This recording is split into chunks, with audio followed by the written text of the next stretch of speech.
안녕하세요. 김유갑의 경제부동산입니다. 구독, 좋아요 부탁드립니다. 어제 제 영상에 오피스텔 홍보 영상이 잘못 올라가가지고 깜짝 놀라신 분이 많을 텐데 사과 말씀 드리겠습니다. 제가 안정적으로 아파트 중심의 매매를 강조하는 것은 아시죠? 집값이 뜨겁다고 하지만 거래가 완전히 끊긴 상황에서 지방 아파트 매물이 급증하고 미분양도 증가하고 있다는 소식입니다.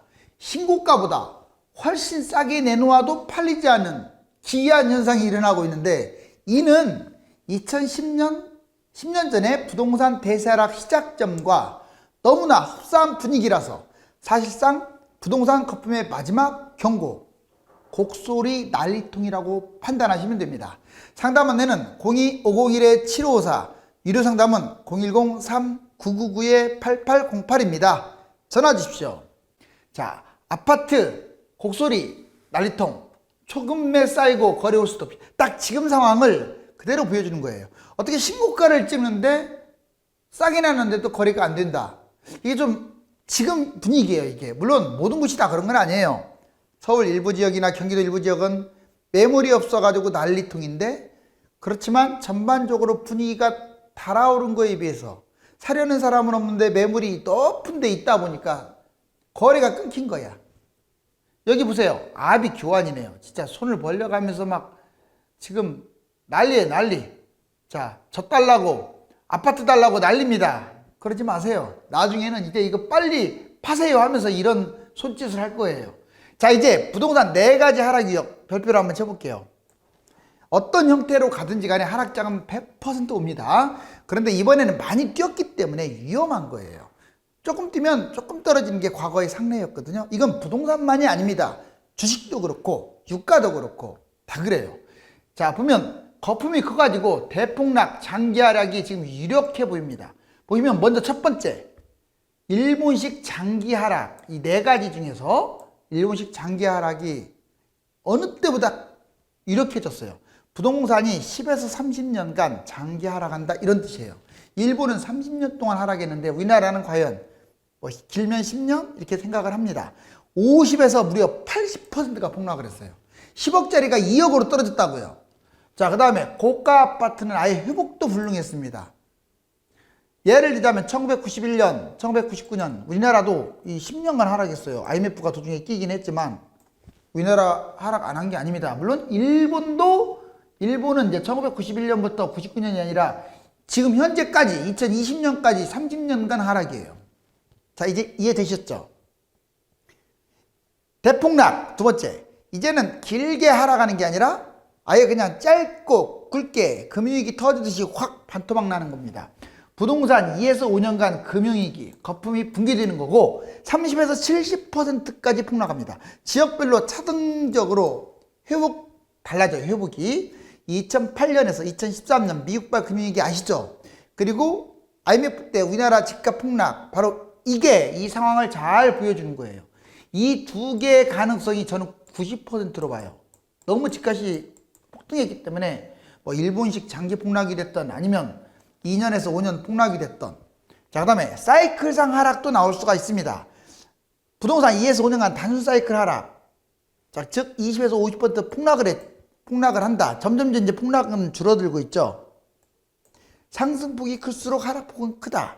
그런데 이 사이클상 하락은 조금 너무 많이 집값이 뛰어서 내가 보기에는 이것보다는 더 떨어질 것 같아요. 이게 예를 들면 2003년에서 2005년 3년간 하락, 그 모습이 보여진다. 마지막으로 단기 조정. 부동산 1년 이내에 초단기 거품 하락. 짧은 기간에 막 25억짜리가 17억 뛴 적도 있었잖아요. 음마라든가 잠실주공 5단지 엘리트파 이런 것들. 그러듯이 이거 2020년에 실제로 일어난 현상이에요. 그리고 자, 이거 보시면 부동산 1년 이내 초단기간 거품 하락 10에서 40% 폭락. 이렇게 단기간에도 이렇게 떨어질 수 있어요. 거품이 적을 경우 이 모습으로 하락하겠죠. 2017년 9.13 대책 이후라든가 작년 2020년 이후. 그런데 자, 지금 이 3, 4번보다는 1, 2번 일본식 장기 하락 대폭락 상당히 크잖아요. 이거를 이제 여러분들이 염두해 둬야 돼요. 자, 이제 부동산 가격 폭락 4단계 진행 과정은 어떻게 진행되느냐. 자, 이건 거의 이 코스를 밟습니다. 먼저 1단계 거래 실종. 거래가 안 되는 것부터 항상 시작되는 거예요. 그러면 이상 신호라고 포착을 해야 돼요. 신고가를 찍는 한이 있더라도 지금 신고가 찍는 것은 이제 막바지 이삭죽기밖에 안 되거든요. 2021년 7월달 현재 상태입니다. 매수자도 없고 매물은 부족하고 거래는 없고 가격은 희한하게 올라가요. 자, 특히 영끌, 옛날에는 영끌 하시는 분들이 별로 없었는데 지금은 무정부 상태다 보니까 영끌을 하는 것 같아요. 자, 그 다음에 2단계 매물이 쌓입니다. 이제 계속 쌓일 거예요. 아마 이 여름 지나면 2022년 7월 내년 대선 끝나고 새로운 대통령이 이제 진행하는 과정이죠. 이때 되면 매수 적고 매물은 증가하고 금매는 점점점 이제 금매나 가끔씩 거래되겠죠. 예를 들어서 10억짜리가 한 8억으로 떨어졌거나 이런 것들이 이제 시작이긴 하지만 거래 결국 가격이 하락합니다. 즉 1년 정도 지나면 하락할 것으로 보여져요. 새 정부도 집값을 잡으려고 할 것 같으니까. 그 다음에 3단계는 이제 하락이 확대되는 건데 2023년 12월 매수 없고 매물 급증, 금매는 속출하고 하락 확대. 그렇게 폭락을 하는데도 매수자가 없어요. 4단계 가격 폭락. 대략 2025년이나 2026년을 바닥으로 봐요. 매수 없고 매물 급증, 금매 속출, 가격 폭락이죠. 자, 이걸 금액으로 따지면 11억, 10억, 8억, 5.5억 거의 반토막 또는 반토막 이상으로 빠질 수도 있습니다. 꼭 기억하세요. 자, 이제 부동산 흐름별 청약과 매매, 내 집 마련 한번 별표를 쳐볼까요? 자, 현재 2021년 7월달 현재 어떻게 해야 할까? 자, 3기 신도시와 지역별 유망 아파트 청약. 지금은 무주택자들이 청약이 최고인 거예요. 청약. 그 다음에 지역별로 중저가 저평가 내 집 마련. 아직도 1, 2, 3억짜리들이 많습니다. 그리고 세대수도 많고 이런 것들은 잡아도 돼요. 뭐 그리고 상승장이 여러분들 지방 같은 경우 상승장 보면은 겨우 예전에 떨어진 가격도 회복 못한 것도 있고 이제 겨우 회복했거나 뭐 바닥 시세에서 5천 1억 미만으로 뛴 것들은요 내 집은 있어야 하잖아요. 아무튼 청약 우선에 이것도 해라. 수도권에 싼 것들. 자, 고가 아파트 갭 투자, 영끌, 무리한 투자 이건 절대 금지예요. 이 시점에서 1년 더 뛴다고 하더라도 고가 아파트는 조심하세요.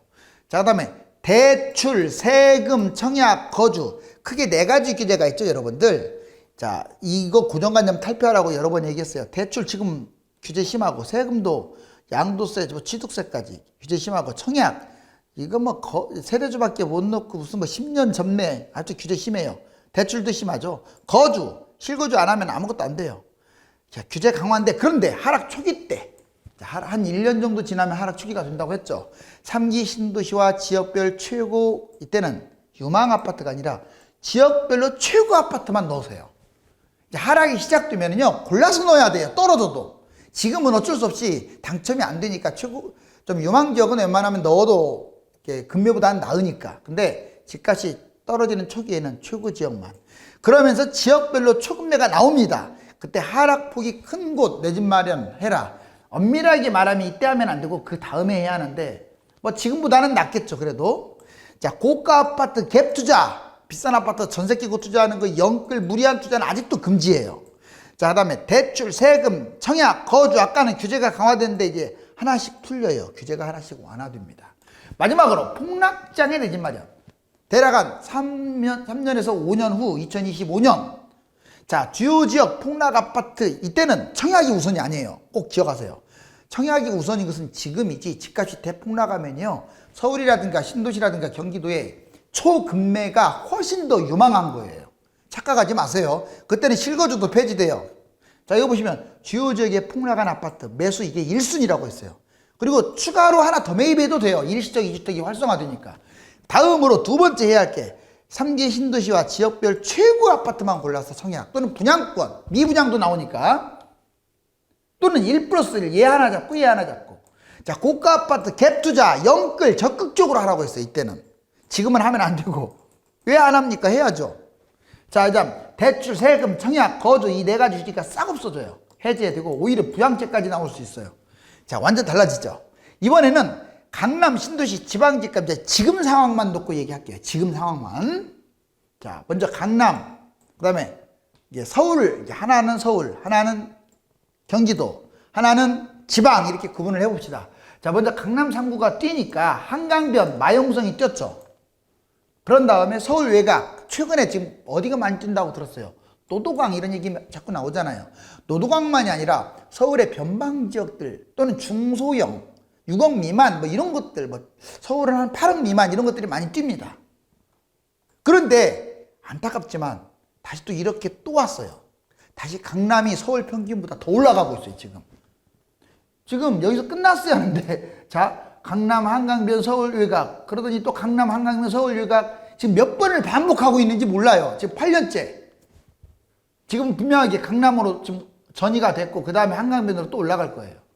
자, 이제 신도시 1, 2기 신도시 집값 엄청나게 폭등한 다음에 경기도의 중심 지역으로 뛰었어요. 뭐 수용성이라든가 수원, 용인, 성남 또는 뭐 광명이라든가 과천이라든가 구리라든가 이런데, 그 다음에 경기 외곽 지역 평택, 안산, 시흥 이런 곳들, 뭐 파주 이런 데가 지금 늦게 뛰었고, 여기 끝나다 보니까 다시 또 어디로 오는 줄 아세요? 지금 분당 또 뛰고 있어요. 신도시. 뭐 그동안 잘 안 움직였던 신도시, 위례 뭐 이런 데 막 뛰고 있습니다. 광교. 그러면 다시 또 경기 중심지 수용성, 경기 외곽 이렇게 또 반복이 되겠죠. 세종, 대전이 폭등하니까 광역시, 부대광, 부산, 대구, 광주가 뛰다가 중소도시 대부분 뭐 창원이라든가 뭐 구미라든가 기타 등등등 이쪽이 계속 뛰고 있죠. 결국은 이제 아직 세종은 마이너스인데 대전, 충청권으로 다시 또 확대되면서 이렇게 또 옮겨갈 가능성이 커요. 다만 이게 이제 끝자락이 왔습니다. 제가 한 길게는 1년 보잖아요. 1년 뛸 수 있습니다. 집값. 왜 뛴다고 제가 얘기했어요. 뭐 무조건 뛴다고 100%라는 건 없지만 뛸 확률이 높은 게 무정부 상태라 그래요. 집값 잡을 생각이 없어요. 진짜 어떻게 된 게 작년보다 지금 여름이 더 뜨거운데, 현재가 더 뜨거운데 잡을 생각을 안 해요. 그래서 왜 경고를 할까? 카드가 없으니까 경고하는 거예요. 집값 잡을 카드가 없으니까. 없지는 않죠. 그 카드를 쓰게 되면 선거에 불리하니까 그러겠죠. 제가 그랬잖아요. 전세 끼고 투자하는 사람들 이익 환수하거나, 진짜 센 거잖아요. 다주택자들 양도세는 완화하고 아예 그냥 누진세 때리거나, 그것도 좀 센 거거든요. 종부세 세게 때려버리는 거, 다주택자들. 토지거래 허가제를 전국적으로 한다든가 뭐 이런 것들, 대출을 아예 그냥 9억 이상은 아예 안 돼버리게 한다든가 뭐 이런 것들. 그러니까 그 센 거밖에 없다 보니까 못하는 거야 지금. 근데 나는 해야 한다고 봐요. 자, 이제 2013년에서 2020년 예산 부동산 빅데이터는 거의 정확한 시세인 거예요. 약간의 연도별 차이는 있을지 몰라도, 자, 과거에서 미래 예측까지 보자고요. 먼저 수도권이 초록색입니다. 이게 0%고 이게 0. 자, 2013년부터 2026년까지 볼까요? 자, 이거 보세요. 2014년 바닥 찍고 이제 14년부터 올라가기 시작했죠, 수도권. 언제까지 뛰었어요? 계속 뛰네요. 자, 이게 2022년인데 2022년까지 올라갑니다. 물론 올 연말부터는 이제 상승폭이 좀 줄 것 같아요. 대략 내년 여름까지는 뛰지 않을까라고 판단은 해요. 딱 그 그래프네요. 상승장이 무려 2014년부터 2022년까지 뛴 거예요. 자, 그런데 내년부터 하락하게 되면 다시 초록색 보세요. 쭉 내려가네요. 23년부터 폭락을 했다가 26년 정도에 이제 반등을 하지 않을까. 그래서 이때부터 올라간다. 자, 이제 보여주시죠? 그러니까 이때 아마 대폭락할 가능성이 커요. 왜? 너무 많이 뛰었기 때문에. 지금 여기 이렇게 뛰었잖아요. 이렇게 뛰었으니까 이때 엄청나게 떨어질 것으로 보여져요. 그 다음에 이번에 광역시는 이때는 엇갈렸어요. 희한하게 얘들이 올라가니까 얘들이 떨어졌어요. 오히려 16, 17, 18, 19년에 아예 폭락을 했다가, 자, 여기 2020년 언저리부터 같이 동두 현상을 보여요. 광역시는 그렇지만 여기서 너무 냉정하게 말하면 비싼 아파트만 따진다면 더 뛰었어요. 광역시가 훨씬 더. 그래서 같이 이제 규제를 같이 받아 보니까 22년부터 같이 빠질 것으로 보여져요. 그런데 지방광역시는 이제 수도권처럼 신고가를 찍고 가는 게 아니라 가격이나 겨우 회복하는 정도. 자, 이 그래프 좀 익혀지죠? 이게 0인데 넘나드는 거. 자, 이번에 강남, 분당, 일산, 송도 도대체 어디가 좋습니까? 라고 물어봅니다. 폭락장에 집을 잡더라도 여기를 잡아야 돼요. 자, 보세요. 자, 지금 고점에서 위험한 곳들은 서울에서 먼 지역이라는 게 증명돼 있어요. 보세요. 먼저 강남 개포동 주공 7단지 34평부터 보자고요. 여기 보시면 자, 5.8억이라고 분명히 찍혔죠. 2004년에 5.8억이었던 게 14억까지 뛰었네. 여기 보시면 그래프가 이렇게 올라왔잖아요. 자, 그러다가 바닥이 어디냐? 대략 한 6, 7억까지 떨어진 거죠. 14억이 6, 7억. 그 반토막 이상으로 떨어진 게 보이죠. 그런데 올라간 게 너무 많이 올라갔어. 어떻게 6, 7억짜리가 얼마까지 뛰었냐? 26억까지. 4, 6에 24. 4, 7에 28. 거의 4배 뛰었네요. 무섭지 않나요? 여기 보세요. 자, 이게 보시면 바닥이 이거고요. 바닥이 이거고, 예전에 떨어지기 직전 시세, 바닥 시세. 그 다음에 지금 시세가 여기 빨간 거. 그러면 이 신고가를 찍는 비율이 강남이 입지가 좋다 보니까 하락도 크지만 상승이 훨씬 크다는 걸 알 수 있어요. 두 번째, 자, 분당 정자동의 파크뷰 보시면 얘도 많이 떨었어요. 거의 뭐 이 매물, 이 선은 여기에 있지만 매물가 보니까 18.2억까지 거래됐던 게 여기 바닥 보세요. 지금 10.7억이라고 써있고 8.2억이라고 있죠. 8.2억까지 거래됐어요. 18.2억이 8.2억, 딱 10억 떨어졌네요. 자, 약 60% 빠졌네요. 그쵸? 자, 그 다음에 그런데 얘는 그 많이 떨어진 게 8억까지 떨어졌던 게 자, 18.2억을 회복하고 신고가치 갖고 23억으로 지금 뛰고 있어요. 근데 여기서는 이렇게 회복하는데 시간이 많이 걸리고 신고가는 생각보다 많이 가지 않았어요. 강남하고 비교가 되죠. 이제 앞으로는 서울 중심이라는 게 드러나요. 자, 이제 오른쪽 보실래요? 서울에서 먼 오히려 강남 성향이 아닌 주엽동 보자고. 일산 주엽동이 일산에서 옛날에 제일 부자촌이었는데 강선 1단지 9.3억까지 찍었던 40평대가 자, 여기 밑에 자, 여기 실질적으로 보면 4.9억 이 선 그어졌죠. 4.9억 사실상 9.3억이 4.9억 아예 반토막입니다. 반토막 났고요. 그 다음에 이제 겨우 보세요. 이 빨간 선과 지금 현재 선이 맞닿고 있어요. 이제 겨우 회복을 한 거예요. 신고가도 제대로 못 찍고 물론 한두 개는 찍었겠죠. 자, 진짜 마음고생 10몇 년 동안 한 다음에 겨우 본전 회복. 자, 여기 인천 송도 풍림하이언도 똑같습니다. 1단지 40평대. 자, 7.7억 했던 게 바닥에서 여기 4억으로 빠졌어요. 뭐 거의 3억 한 5천? 그 반토막이네요. 딱. 그런데 이제 겨우 회복. 얘도 비슷해요. 지금 모습이. 이제 겨우 7.7억 신고가를 찍었거나 겨우 회복. 얼마나 마음고생했겠어요. 이때 꼭지에 잡은 사람들. 이때가 2007년인데 14년이 흐른 지금 본전치기. 자, 이 말은 중요해요. 여러분들이 지금 이 시점에서 비싼 아파트를 잡으면 자, 경기도의 모든 곳입니다. 이거 신도시 포함이에요. 신도시 포함 경기도의 모든 곳. 지방은 더 심합니다. 지방은 비싼 아파트들, 싼 거 말고 비싼 거, 광역시 비싼 거, 10억 넘어가는 것들. 이짝 납니다. 이짝보다 더 날 수도 있어요. 인구도 감소하니까. 다음으로 서울 빌라 24% 깡통 전세 우려가 있답니다. 서울 부동산 거래 급감. 자, 여기 진짜 조심하세요. 여러분들 빌라 사는 것도 위험해요. 사지 말라고 하잖아요, 제가요. 오피스텔도 사지 말라고 하죠. 근데 빌라나 오피스텔은 또 이 전세가가 바짝 붙어갖고 잘못 잡으면 밑으로 빠져가지고 문제가 생겨요. 반드시 보증보험을 한다든가, 자, 아니면 좀 전월세로 돌리세요. 월세가 좀 아깝더라도. 방법 없습니다. 그 깡통전세 돼가지고 나중에 돈 날리면 어떻게 돌려고요. 그 비율이 24%가 깡통전세인데 제가 보기에는 빌라의 70% 이상은 깡통전세예요. 여러분들이 더 잘할 거예요.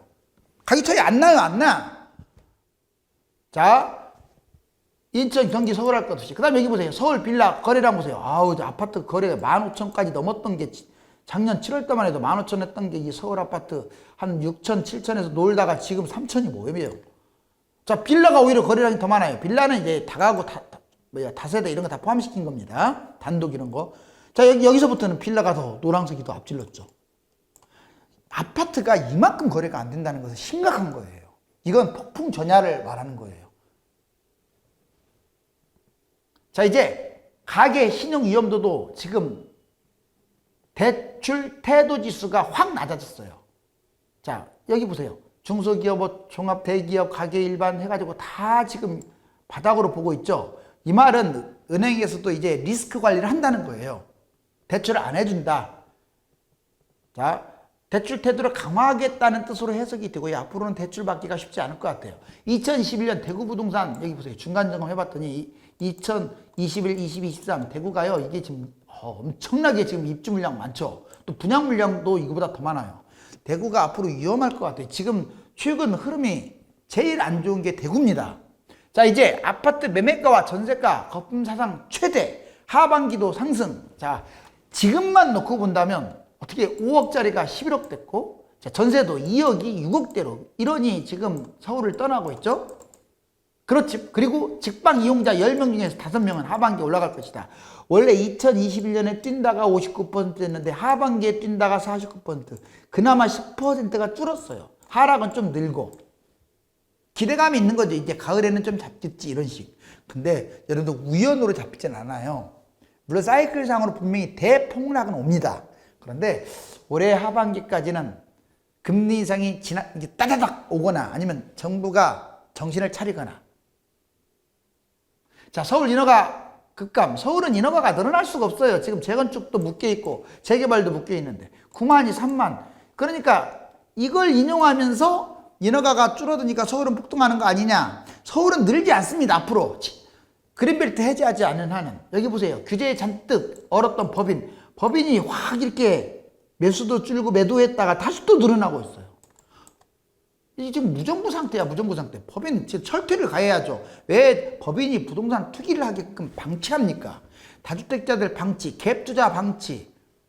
아니 너무 뻔한 거 아니에요. 그냥 눈앞에서 쉽게 잡을 수 있는 그걸 안 하고 있는 거예요. 갭투자 지금 방치하고 있잖아요. 그러면서 무슨 집값을 잡아. 자, 아파트 곡소리 여기 90% 디스카운트라고 써 있는데 아무튼 무주택자 우는 날이 조만간 올 거예요. 좀 인내하세요. 부동산은 정책과 함께 심리적인 요인이 어우러져 흐름을 결정하는데 지금이 딱 마지막 불꽃을 피우다가 갑자기 사라져버리는 암흑전야라고 판단하시면 되겠습니다. 이제 매도할 사람은 타이밍을 정해야 하며 매수자는 무리한 투자를 해서는 안 됩니다. 감사합니다.